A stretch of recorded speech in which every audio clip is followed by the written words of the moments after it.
Yeah, perfect puzzle, all right, boys. My team is a complete nightmare. Next to Kurz, I got the second worst team in the league. I can't pick nothing right, so it's quite depressing batch of the Gffl podcast, video newscast, whatever you guys call it. So let's get right into things and see where we shake out here. So a lot of happenings in the waiver wire trades and such. Kerr stuck his neck out and finally laid down the gauntlet as to what needed to happen with his team, and he had to. So we'll get to that. But about a week ago, Wade cut Toby Gerhart, added Andre Williams. Obvious move there. Chris cuts Adrian Peterson, whatever his name is, child beater supposedly. Ain't nothing he's done that I didn't get done to as a kid either. So he picks up Ronnie Hillman, which is a good pickup because Hillman had a great day on Sunday. So looking good there. Rickman cuts Michael Floyd, adds Brian Quick. Quick had a good day too on Sunday. We'll find out later. Jonesy cuts James Starks, adds Alan Hearns. Starks had a good week. Probably jumped ship on him too soon. Tony cuts James Jones, former Packer product, picks up the Chargers D. Jonesy cuts Bernard Pierce, picks up Matt Prater. Prater's got a cannon for a leg, but he also likes to hit the chronic, so we may have some commentary on that later. As of 8 hours ago, Wade cuts Larry Donnell, adds Anquan Bolden. Anquan Bolden catches his first TD of the season on Monday night. I think that's a little quick to trigger for Wade, but everybody I saw talking up Larry Donnell this week, and I don't think Larry Donnell did squadoosh against the Eagles. The trade of the day, Chris trades Drew Brees and Andre Ellington to scratch that, Correcciones. Let me get that back here. Kurz acquires Jeremy Maclin and Jay Cutler from Chris. Chris acquires Andre Ellington and Drew Brees. So pretty fair trade and all, I think. Cutler, after Cutler got called out by Brian Billick, former Baltimore Ravens head coach, saying he looks a lot like Jeff George, name from the past. If you're a Colts fan like me, he was the biggest nightmare this side of the Mississippi. But had a $100 million arm and a 10-cent head. So Macklin and Cutler go to Kurz, Ellington and Brees to Chris. We'll see how that shakes out. Greg cut Stephen Ridley, but he has not made a acquisition yet as to who he's going to pick up. We'll see what happens there. Greg's playing tough. He's got some injuries, but he's a guy to watch out for in the league today. So upward and onward. A little trivia this week. People asked for a little trivia. Question is, who holds the Redskins' single-game rushing record of 221 yards? Is it A, Stephen Davis, B, Gerald Riggs, C, John Riggins, or D, Clinton Omno Tortoise Portis? Now, if you're a true trivia person, you won't go to your smartphones and look up the answer. But at the end of the podcast, I'll reveal the answer to who we have for this week's question. All right. We do got a sponsor this week. Sponsor this week is Gertrude Whitaker for auditor. If you know anything about auditing, you should vote for Gertrude. I don't know anything about auditing, so I'll still vote for Gertrude. Gertrude is the proud wife of Wade Whitaker, one of the members of the Gffl. If you're going to vote in November, which you should, Gertrude's your gal. Vote for Gertie. She deserves it. Even though she's new in town, she's all sorts of politically connected in Washington, D.C. You never know who she'll have stop by here for us.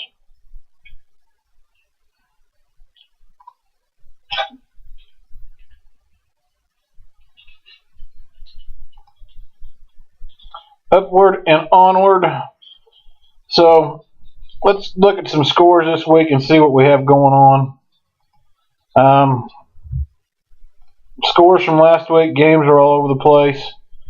I'm going to try and do a little musical introduction with each one of them and see what happens. So we'll start in reverse order this week. Wade Whitaker, soon to be the, I don't know what they call, auditor with the first lady. So is he like the second auditor or something? I don't know how that'll work out if Gertrude wins, but him and Fish faced off. Fish is trying to get it going, stay in the hunt. You never know with Fish what he'll do. Wade, on the other hand, I think he pulls his picks out of a bottle of bong water, but I don't know. Hard to say, but there's a lot going on in this game here. Let me just find it here. Oh, I'm losing control. Can't find what I'm looking for. Oh, there it is. This one goes out to Rish. I don't like the look of it. There's a little song for Mop, mop, mop, all day long. Mop, mop, mop, while I sing that song. Gonna wax that floor, gonna make it shine. Gonna take off the spray paint with turpentine. a little help for Rish. Tough week for Rish. What Fish gets clobbered this week. It wasn't even close from the get-go. We look at the coaching rating, 88% for Wade, Fish 76%. We look at the teams here. Fish had Matt Ryan for 13 points. Really couldn't get it going against the Bears. Just a tough game all around. Frank Gore only got him 3 points on Monday night, 38 yards rushing. I'm sure he tacked on some receiving yards there. Alfred Morris has been solid all year, but only mustered 5 points. Vincent Jackson, 5 points, couldn't find the end zone. Brandon Marshall, another guy, 9 points, couldn't find the end zone. Andre Brown, 9 points, couldn't find the end zone. You know, just tough all around. Mike Nugent, Ted Nugent's brother, 13 points, which is huge. 49ers defense, 13 points as well, also huge. Anytime you get double digits out of your kicker in your defense, you're in good shape. But when you only get single digits out of your running backs and your receivers, it's a bad day all around. For Wade with his Packers connection, really makes it hard for anybody to win when Rodgers is throwing the ball around. Rodgers goes for 264, 3 TDs, plus he had some rushing yards. 22 points, that's huge. That trumps his Matt Ryan by 9. DeMarco Murray, 17. DeMarco Murray is the running back of the league this year. Without Peterson in the league, dealing with his deal, smoking pot and beating kids, it makes it rough on him. Andre Williams got him 6 points. Jordy Nelson, another huge week, 16 points. Randall Cobb, 11 points. He picks up Larry Donald because he was a discussion on all the fantasy boards this past week. 6 yards, big goose egg, but it didn't matter because even Wade's kicker, Gofsky, gets 14 points, outscores Nugent by 1. Eagles defense, 17 points, outscores Rish by 4 there. So the couple of key mistakes here, believe it or not, Wade could have done better with Kaepernick in the game, but other than that, he made all the right clicks to pick, if you will. For Rish, if he starts him on Bradshaw, he picks up a little bit of ground. And Sanu was on his bench against Carolina. There's 17 points sitting there. That right there may have made up enough of a gap to make that game a little bit more interesting, but at the end of the day, Wade runs away with it in fine fashion. He's hoping that goes the same way in November and the election night for his beloved wife, Gertrude. Upward and onward. Greg and Kurz, another game. I keep thinking Kurz is going to bust loose and just start whacking people over the head. Maybe this trade will help. We'll see. Greg having a great year. Probably, in my opinion, probably one of the best seasons Greg's had in the GFL in quite a while. Andy Dalton, 23 big points. Forsett, 8. Lamar Miller, 11. Demaryius Thomas, 17. Emmanuel Sanders only had 1. But Greg Olson, 12. That's a great call there on him, picking Olson against the Bengals. McManus is kicker for Denver, gets 7, and 11 from the Patriots, D. The only difference is Greg could have made up some ground. He could have had an optimum total of 93. He does 90. A coach's rating is 96%. When you do that, you're going to be tough to beat. Kurzak, Roethlisberger let him down on his bye week. Le'Veon Bell, 9 points, couldn't find the end zone. Andre Ellington, 6 points, couldn't find the end zone. Reggie Wayne, 35 yards, wasn't a big week for him. Keenan Allen, I thought he'd have a bigger week against Oakland. I thought he was a good pick last week, but just did not have it. Martellus Bennett, 52 points. That's Mike Bennett's brother. Tucker, 12 points, a good week for your kicker. Browns defense only scores him 4. Even if Kurz mixes and matches, if he starts Ben Tate in place of one of his running backs, Tate had 20 points, or Jaquez Bell had 12 for Detroit. Even if he swaps those two out, he still ends up with an optimum total of 70 points. He still doesn't touch Greg, even on his best day, with a coaching rating of 75%. So it wasn't a good week all around for Kurz. But I like the move he made. He's like, you know what, time to do something drastic, and he did that, and making the trade he made with Chris. On to Chris and Dennis. This game here was kind of back and forth. I kind of watched it all day. Rickman came out on fire. He put up 44 points in the first part of the league, the round, if you will. 26 for Luck, which is huge. 13 for McCoy, just solid. Finally, McCoy's doing what we thought McCoy could do. He didn't find the end zone, but still put up 13 points. C.J. Spiller, Buffalo's a team in flux. I don't know what to think of that team right now. Spiller's one of those you're going to go back and forth on whether you should start him or not. Steve Smith, 2 of the last 3 weeks, he's put up 17 or more points. And Baltimore's complete drubbing. I mean, drubbing of Tampa Bay. Alshon Jeffrey, 8 points, had 136 yards. Good week. Brian Quick picked him up off the scrap heap. He was another person they all talked about. Did not quite live up to the expectations that was given to him by all the fantasy experts. Phil Dawson, Amanda Dawson's, I think it's her bastard son. I could be wrong. 8 points as a kicker. Cardinals defense, huge, 16 points. That's massive. For Chris, Jay Cutler, 21 points. Matt Asata, a big goose egg. He's been a big shining spot on Chris's team all year. And then when it came to game time this week, he just didn't have it. Ronnie Hillman was a solid pickup for him, got him 10 big points. Jeremy Macklin, who's been now deported off to Kurz, only got him 1 point. Julio, down by the schoolyard Jones, 69 yards, 5 points for him. Gronkowski, 6 points, couldn't find the end zone as well. Hauschka for Seattle got him 11, and Texans D got 13 big points. So this is a game that was back and forth, especially on Monday night with Luck going off, but the Texans defense was right there the whole time. I thought Chris may have kept this game a little bit more interesting, but ended up 89-67. A couple players that were left on the pine for Rickman. Newton had 25 points. Luck still had 26. That was a good call. Trent Richardson had 9. He could have done better than Spiller or Corwell. Had 11 for Cleveland. He could have done better. T.Y. Hilton had 22. He had a massive game, but yet he was on Rickman's bench. If he plugs in a couple different players, this game is not as close as it looks. He could have ended up with a optimum total of 122, but he ends up with a coaching rating of 72% and still wins. Chris Cousins, he left Cousins on the bench. He got 24 points. Cousins, I like him a lot.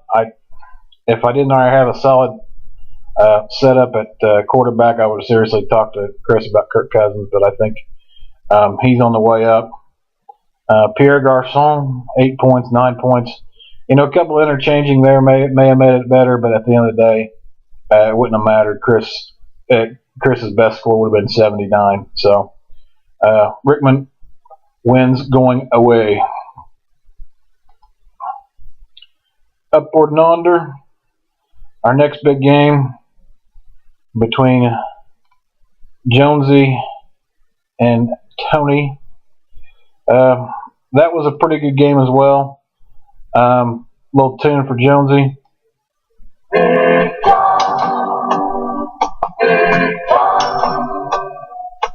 Every morning at the mine, you could see him arrive. He stood 6'6", weighed 245. Kind of Jonesy's really 5'2", but hey. And everybody knew you didn't give no lip to the big job. This is one of those what you would call like a twins episode, you know. I mean, if you got Jonesy, who's John Jones, it really should have been switched because Tony's really a little bit bigger than Jonesy. So, in theoretical speaking.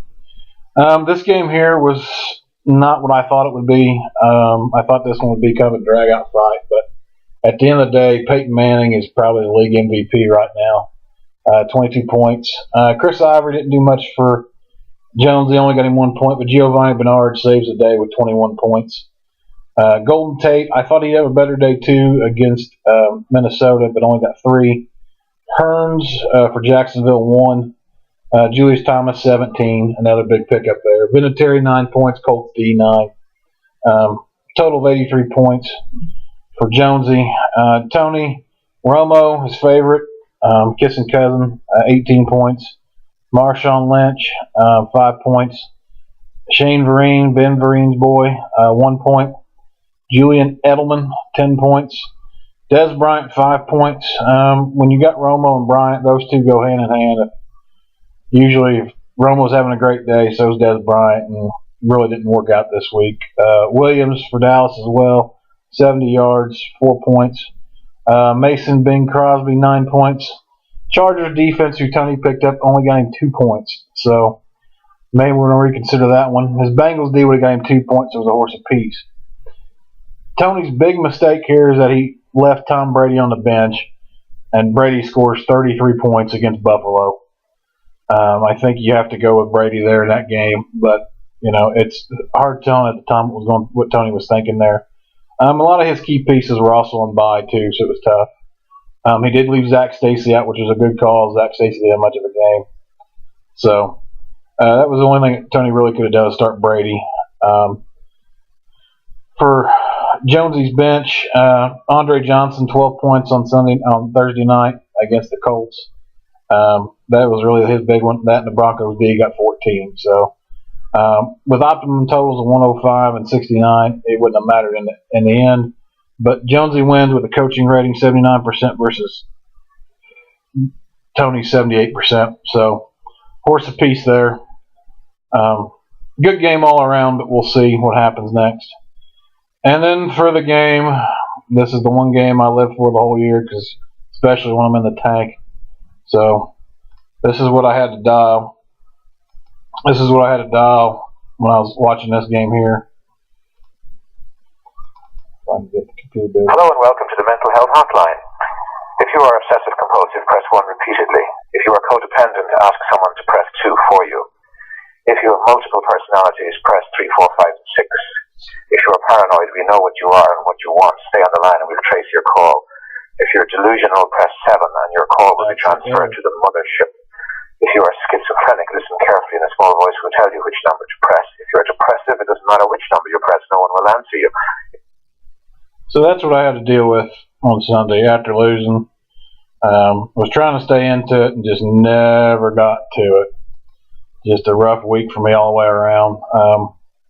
Brad, he has 3 players that put up 25, 24, 22. Rivers, Forte, Foster. Those 3 alone kill me. But then he picks up a little bit. Wes Welker gets him nothing against the Jets. Roddy White gets him 1. You're welcome. Percy Harvin has 1 point for a -1 total yards. Matt Bryant, 9 points. Seahawks D, of course, 11 points. Makes it up for Brad.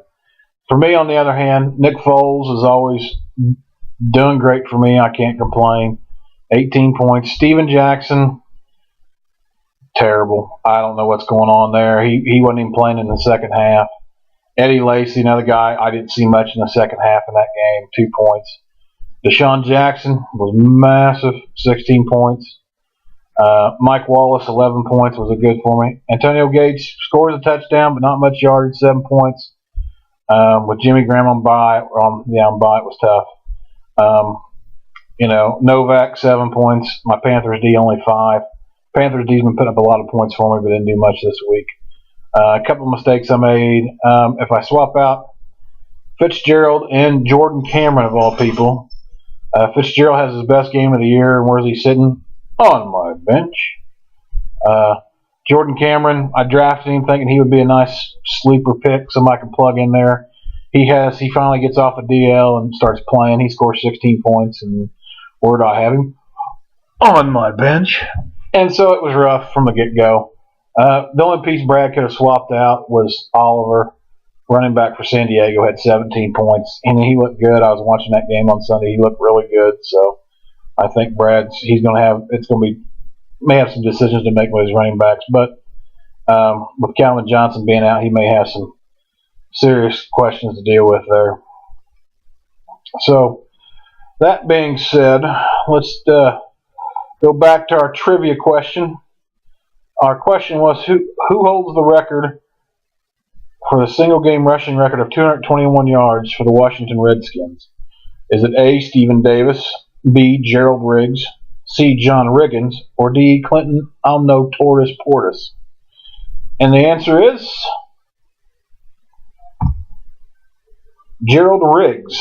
Doesn't say when, they just tell me Gerald Riggs is the guy that does it. So, throw you another question. What Cardinal player once caught 5 touchdown passes in a game? Was it A, Bob Shaw, B, Pat Tilley, C, Roy Green, or D, Billy Joe Conrad? I have no idea. Beats the tar out of me on that one. We'll come back and find out there who won. Alright, so looking ahead, quick peek. This week with everything going on, with what people are saying about certain folks, I thought we'd give our friend AJ Walker a touch and let him have at her. AJ, your thoughts? Man, let me tell you something, brother. They go get on Adrian Peterson for beating on his kid. Shit, he ain't beating on no woman. He beating on a woman. Hell, they had the NAACP and everybody over there. All the women, the protesting, the signs. The sad, sad world we live in, people. Sad. You can't even discipline your kid no more. Timeout. Hell, timeout was me laying on the ground crying because I just got belted a good one. The sad, sad world, man. Can't even discipline your kid. People wonder why we smoke dope, because we can't handle it no more. We touch our kid, we get sued. We touch our kid, we get investigated. Sad. Sad, sad, sad. What you talking about, Roland?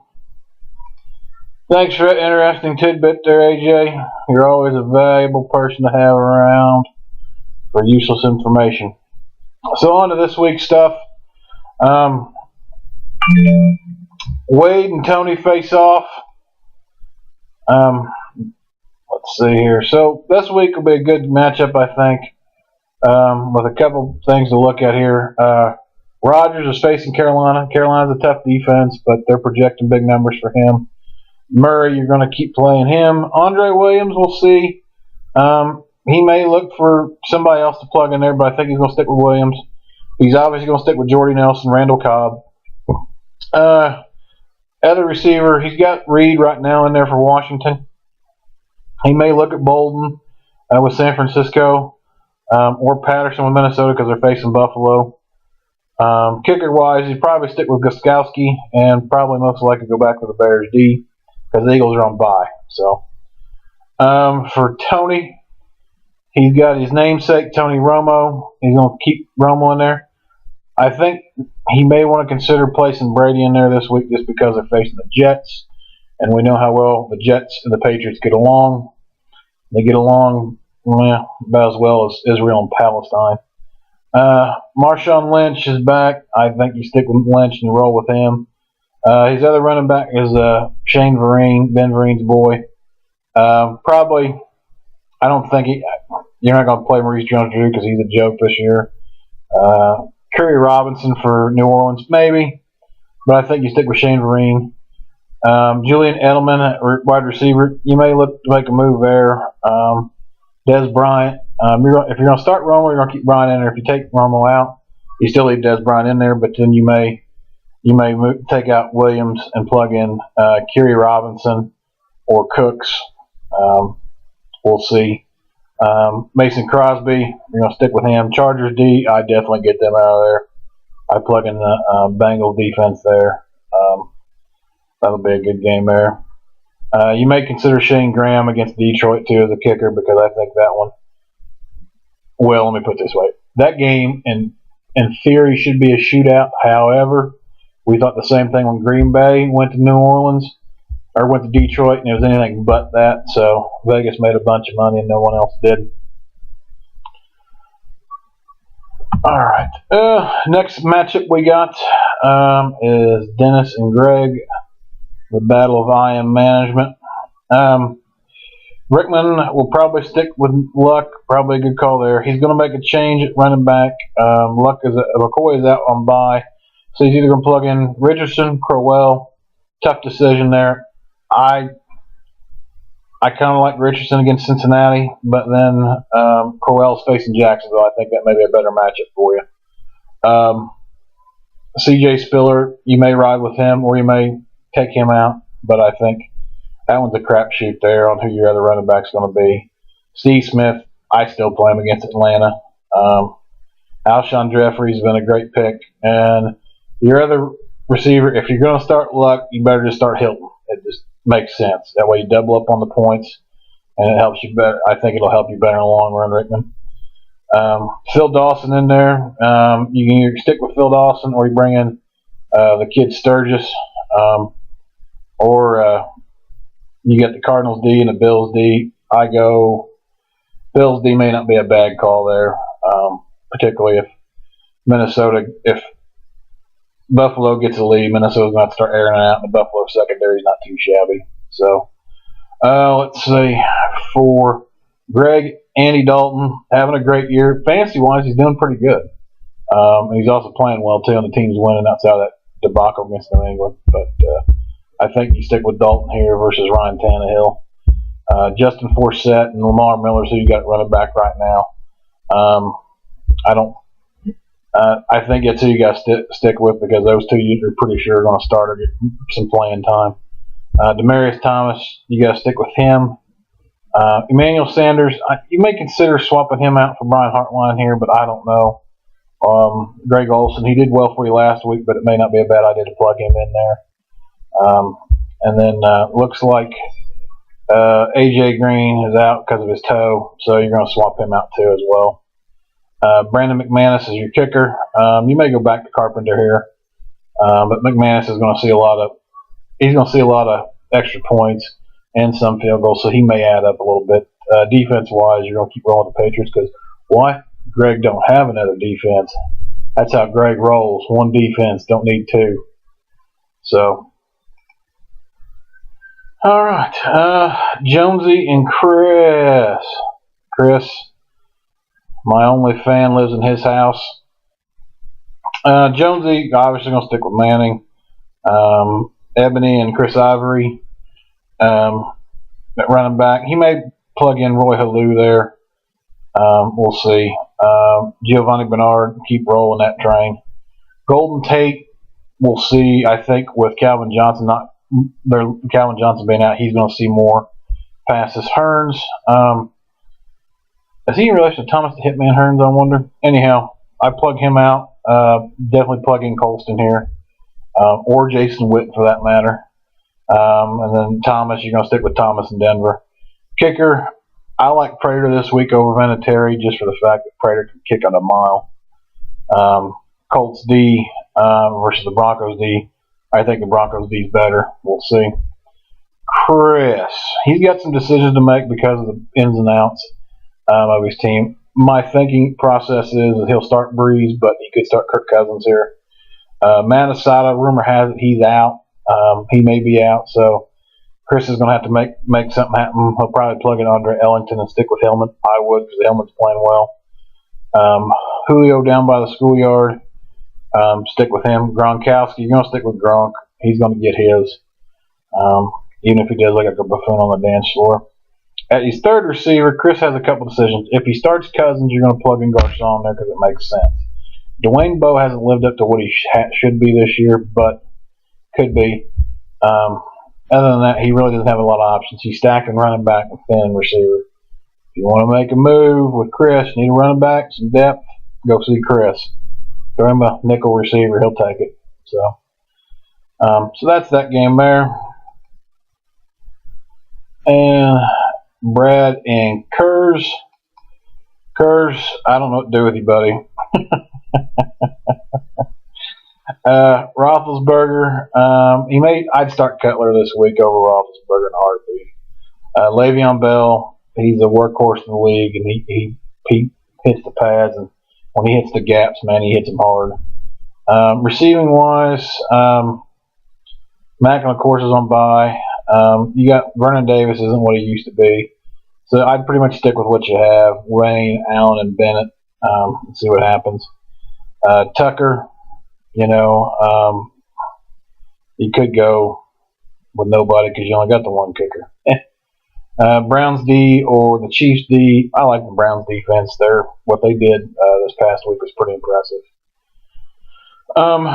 For Brad, he has a two-headed monster at quarterback with Rivers and Stafford. However, Stafford, without having Calvin Johnson in your lineup, Stafford's not as a big a threat. And Phillip Rivers has been winning them games.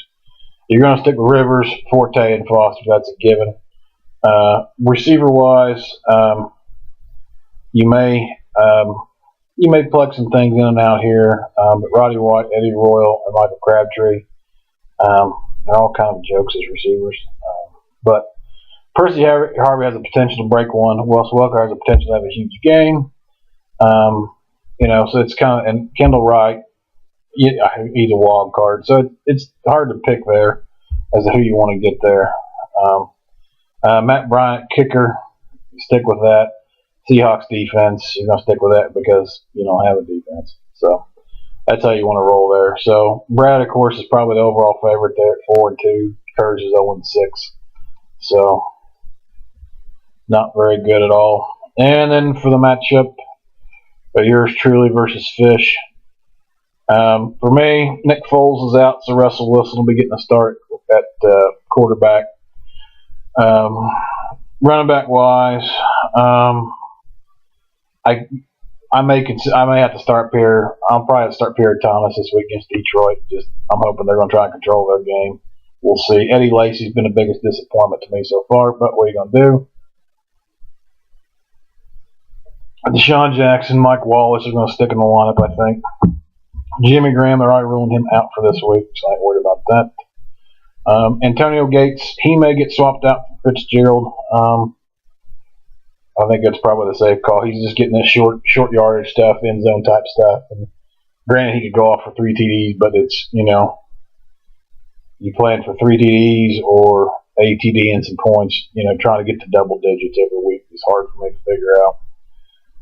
Kicker-wise, Novak's been tough for me. I'll keep riding that train. And then the Panthers D has been solid as hell. I'll keep riding that one well.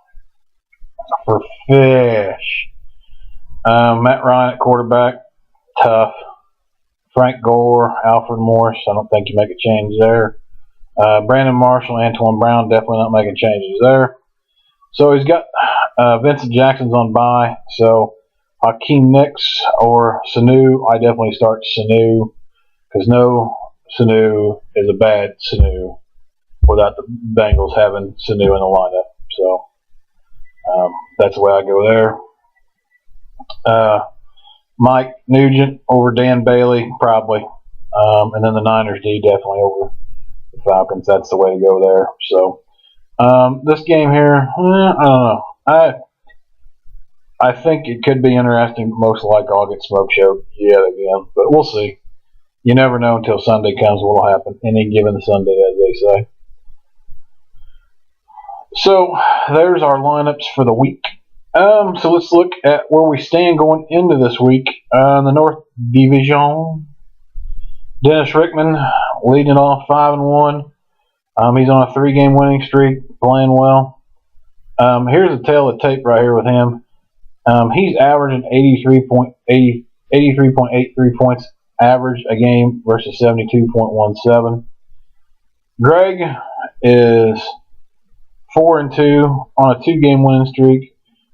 His points for 462. His points for is 462 versus points against 465. 77-point average versus points against 77.5. So Greg is just able to win the matchup game every week, and that's why he's 4-2. He's able to pick the right players, and if you pick the wrong guys, Greg will get you. Jonesy got back in the win column this week, 4-2. His average is 85.5 points a game a week. Points against is 81.17. That's kind of a 4-point difference is pretty big compared to Dennis's, which is 11. So, that's where you see. But his total points for the year is 513 points. He is the second highest in the league, and he's got more points for than Rickman, but he's 4-2. So a lot of going on there. Chris is 3-3. Lost this week. Chris is averaging 73.5 points a game versus 74 for the opponent. So he's another guy. He's 3-3, and that's why he's 3-3, because his average is about the same. So Tony is 1-5, like myself. He has got an average of 66.5 points a week versus points against is 76.5. That's a 10-point differential. So Tony somewhere has to pick up some offense and to try to reduce that gap, and that's the only way I think Tony's going to be able to get into it. Let's go to the South. Wade, the Spade, Whitaker. I know he's been on the campaign trail, but he still has time to focus on his fantasy stats. 5-1, he's won 5 straight, which means he lost week 1, and after that he's at he's also 3-0 in his division. The only one better than that, Rickman, is 4-0 in the North in his division, which is really solid this early in the year. The tail of the tape here for Wade is 588.4. 588.4. He averages 98 points a game. Points against is 415. His opponents are averaging 69.17 points a game. There's a disparity right there of epic proportion. It's almost a 30-point difference for the points he scores versus what the opponents score. So if you're facing Wade, you have to bring your entire A game. You need to go for 100% coaching rating, or at least be in the 90s if you plan on beating him, because his team is going to put the points up and put him up in a hurry. Brad is 4-2. He's on a 3-game winning streak. He's also 3-0 in the division. Brad's 473.4. He's averaging 78.83 a week for himself. Points against is 416. Average is 69.33. About a 9-point difference there. 8.5 if you do the math. I think that's right. But or 9.5. But that's another disparaging number there. Same way with Brad, you have to put a good team against him or you're going to lose. And Brad's been piecemealing his team together. He's got some questionable pieces, but somehow they always seem to work for him, and he gets them dialed in. Fish, he's on a 2-game losing streak, a little rough. Fish, however, though, has put up 496 points so far this season, 82.67. But his points against is 482 and 80.33. So Rich has had a little bit of what we call bad luck against the people who pick the best possible lineup they can against him, and he may make an error one way or the other and still end up losing. For myself, 1-5, losing 4 straight.